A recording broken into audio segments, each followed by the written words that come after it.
Bienvenidos a una nueva edición de nuestro podcast. Mi nombre es Juan Carlos y aquí compartiremos historias y vivencias de fe, estudios bíblicos, lecturas de la Biblia, momentos de oración, reflexiones y las transmisiones de nuestra comunidad de fe, Iglesia en Casa, aquí desde Carolina del Norte. Así que comencemos con el episodio de hoy.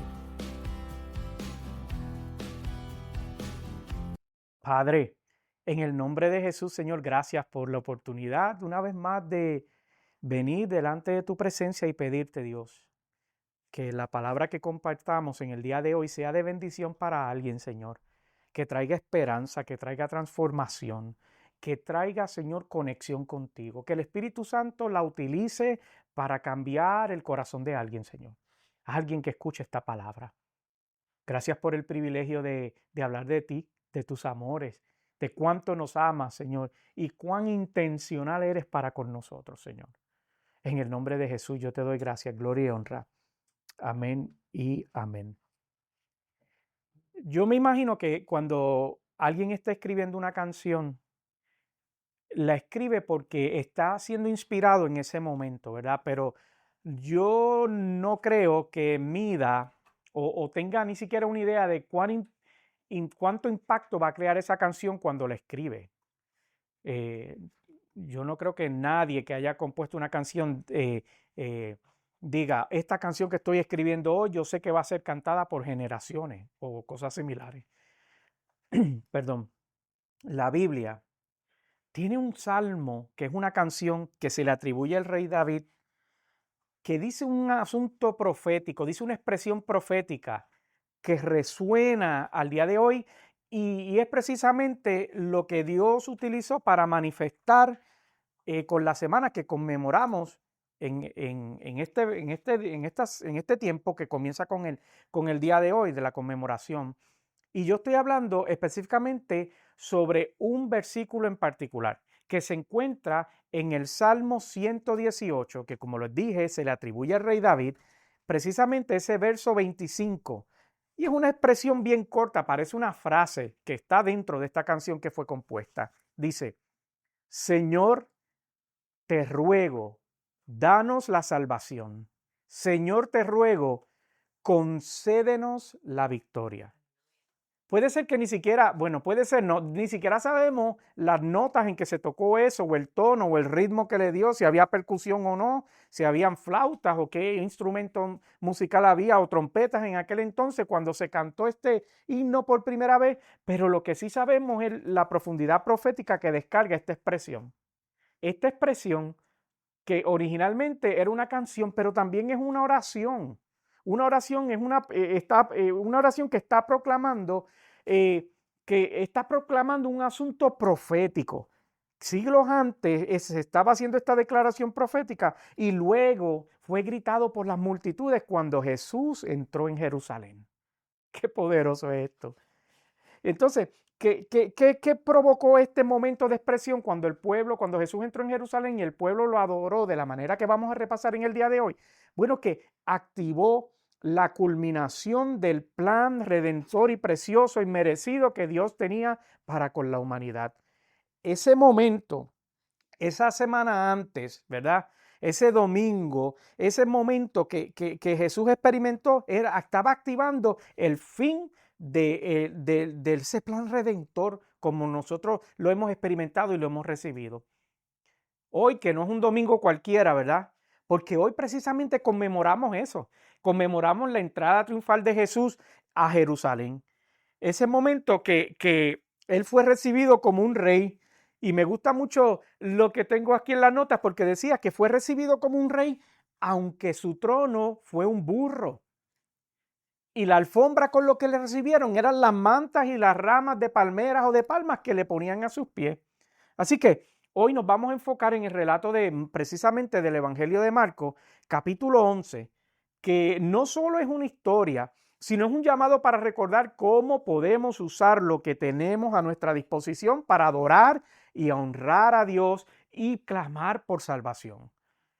Así como aquel pueblo en aquel momento de la historia lo recibió con lo que tenía, tú también tienes que hacer lo mismo hoy, recibirlo con lo que tienes. Así que voy a estar compartiéndote bajo el título El Señor lo necesita. Y ahí me acompañas en el Evangelio de Marcos, capítulo 11, y vamos a enfocarnos en ese capítulo en el día de hoy. Marcos capítulo 11 y versículo 1, leemos en el nombre del Padre, del Hijo y del Espíritu, y la iglesia dice, amén. 1. Cuando se acercaban a Jerusalén y llegaron a Betfagé y a Betania, junto al monte de los olivos, Jesús envió 2 de sus discípulos, versículo 2, con este encargo: vayan a la aldea que tienen enfrente, tan pronto como entren en ella, encontrarán atado un burrito en el cual nunca se ha montado nadie. Desátelo y tráiganlo acá. 3. Y si alguien pregunta, ¿por qué hacen eso? Díganle, el Señor lo necesita y enseguida lo devolverá. En un día como hoy, como te estaba diciendo, hace más de 2000 años atrás, Jesús no entró a Jerusalén como un rey terrenal, sino él entró como un rey de paz y de humildad para rescatarnos a cada uno de nosotros. Y yo no sé si alguno de ustedes en algún momento se ha preguntado por qué él escogió un burro. De tantos animales que pudo haber escogido, ¿por qué no escogió un camello o un caballo? ¿Por qué un burro? Bueno, la respuesta tiene que ver con las instrucciones que Dios le había dado al pueblo de Israel en Éxodo. Y precisamente Éxodo 34:20 explica y nos da una pista porque era necesario que fuese un burro.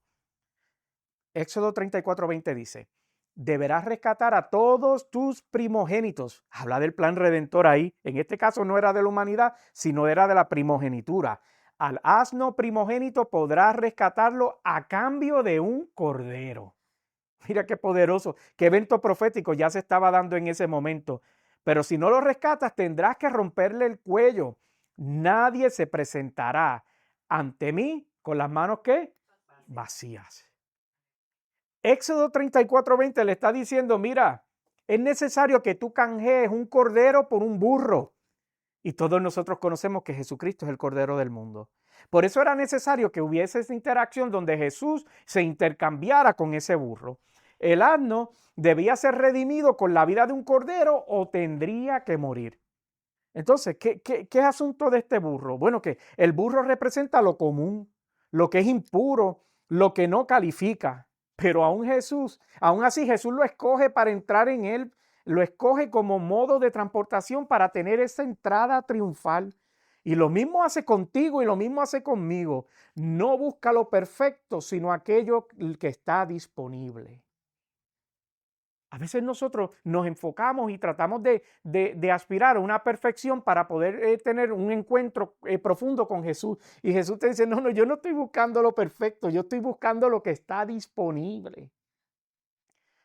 Marcos 11, continúa en el versículo 4, sigue leyendo. 4. Encontraron a un burrito afuera en la calle, atado a un portón y lo desataron. Entonces algunos de los que estaban allí preguntaron, ¿qué hacen desatando el burrito? 6. Ellos contestaron como Jesús había dicho y dejaron que lo desatara. 7. Llevaron pues al burrito a Jesús, luego le pusieron encima sus mantos y él se montó. 8. Muchos tendieron sus mantos sobre el camino, otros usaron ramas que habían cortado en los campos. Entonces, ¿qué es lo que nos recuerda esto? Que esa multitud no tenía tesoro, pero tenía manto. Que no tenía coronas, pero tenía ramas de palmera. Que no tenía un altar, pero tenían una calle que la utilizaron para adorar a Jesús. Usaron lo que tenían para adorar a Jesús. Y esa es la enseñanza que nos trae esto. Usaron lo que tenían. Entonces la pregunta es, ¿qué tú tienes disponible en tu vida que tú puedes utilizar para adorar a Jesús? Entonces, en este día, lo que esta reflexión nos enseña es que Dios no pide lo que no tenemos, solo nos invita a ofrecer aquello que tenemos con el corazón. Entonces, si tú lo que tienes es tu voz, pues úsala. Si tú lo que tienes es tus manos, pues levántalas en adoración a Él. Entonces, si tú lo que tienes es tus lágrimas por procesos que estás viviendo en tu vida, pues derrámalas en adoración. Usa aquello que tienes en tu vida para adorar al Rey. Marcos 11:9 continúa leyendo. tanto los que iban delante como los que iban detrás gritaban, Hosana. Y Hosana significa salva. Es una expresión de adoración en hebreo que significa salva. Hosana, bendito el que viene en el nombre del Señor. Bendito el que viene, bendito el verso 10, bendito el reino venidero de nuestro Padre David. Hosana en las alturas. Ahí en ese versículo 9, esa última línea cuando dice, bendito el que viene en el nombre del Señor, es precisamente con lo que yo empecé hablándote de aquel salmo. Es esa misma expresión como el pueblo interconectó esa profecía que se estaba dando con el momento que estaban viviendo y experimentando.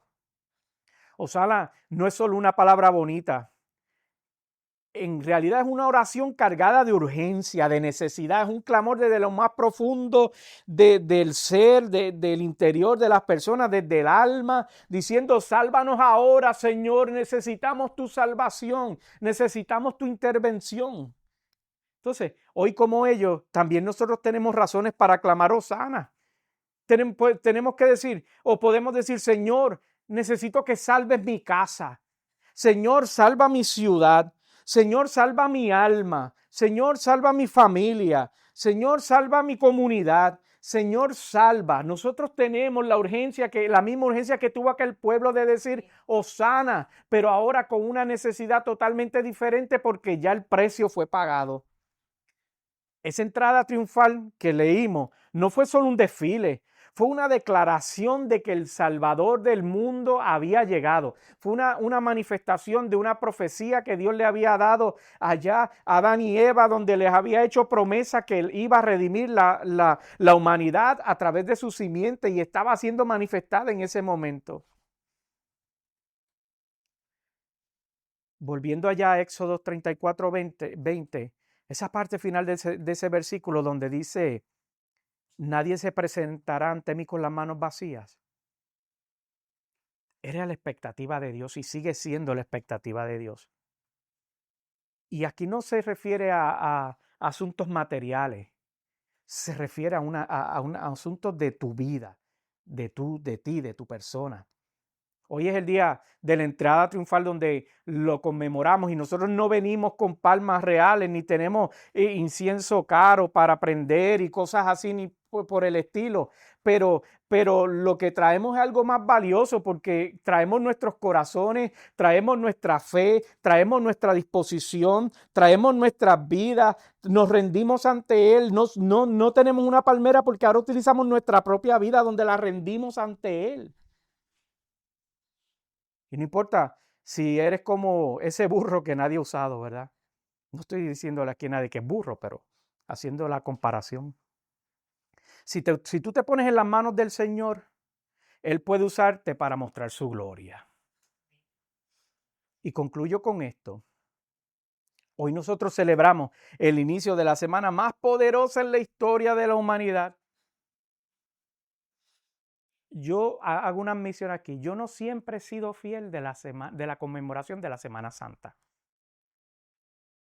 Pero este año me sabe diferente.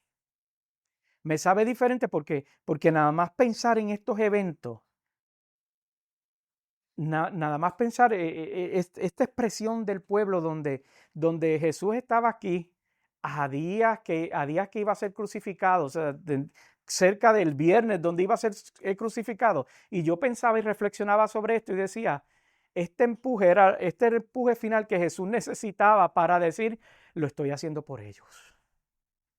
Porque él sabía que al final de la semana ya iba a tener que entregar su vida, iba a tener que haber pagado el precio. Y mira, no está fácil, no está fácil, porque si a ti te dicen, en 5 días tú mueres,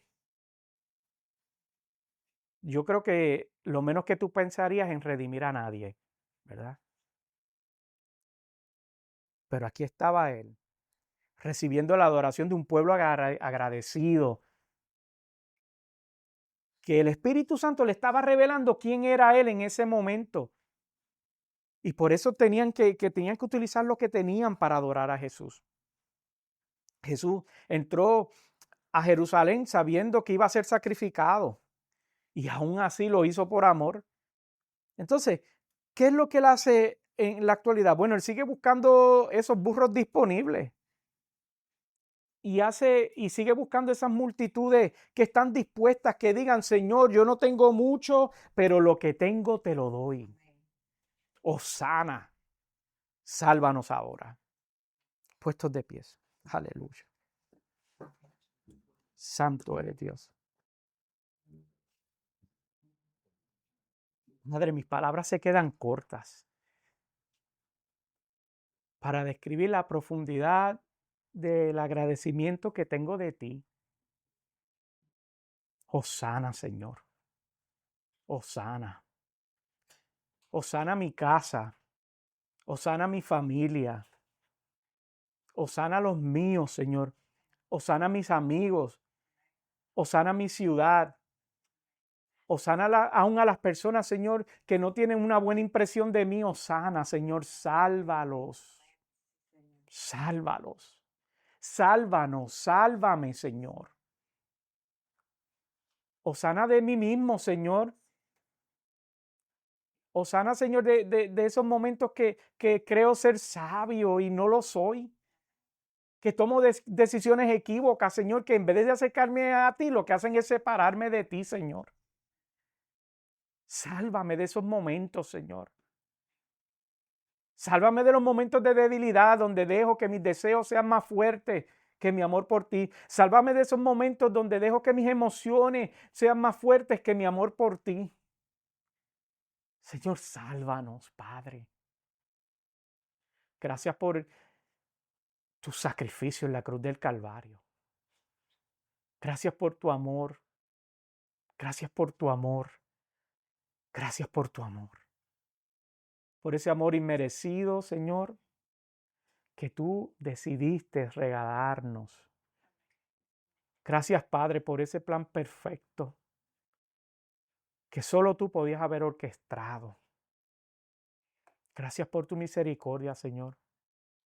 Padre, permite que nosotros entendamos qué significa esto para poder compartirlos con otros, Señor. Que no nos los quedemos para nosotros mismos, sino que los compartamos con otros, que tú eres la esperanza de vida, que tú eres la mejor razón para vivir, que contigo estamos completos y sin ti nos falta todo, Señor. En el nombre de Jesús yo te presento mi vida y la de mis hermanos y de aquellos que escuchen esta palabra, Señor. Hosana nuestras vidas, Señor. Por Cristo Jesús. Amén y amén. Aleluya. Santo eres Dios. Hasta aquí este episodio de hoy, esperando que te haya sido de mucha bendición. Recuerda que puedes dejarnos un comentario o enviarnos algún mensaje. Para nosotros es un honor y un privilegio que hayas sintonizado en el día de hoy. Y recuerda que puedes visitar en la página de internet pastorjuancarlos.com o iglesiacasanación.org. Hasta la próxima transmisión. Sean todos bendecidos.